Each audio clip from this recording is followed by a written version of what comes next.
Good morning, everyone. We know that in frontal lobe disorders there is disinhibition.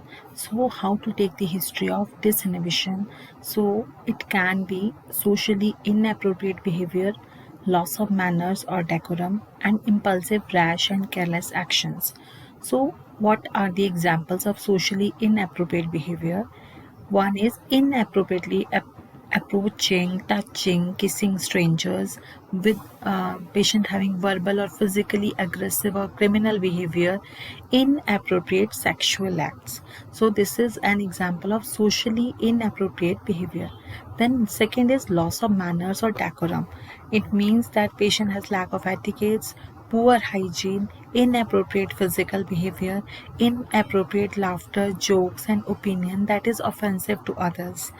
Then third is impulsive, rash, and careless actions like patient involved in reckless driving, new onset gambling, buying and selling objects without regard for consequences.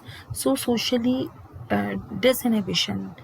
So disinhibited behavior does not mean only social disinhibition.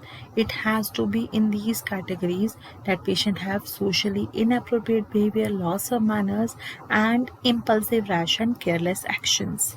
Thank you.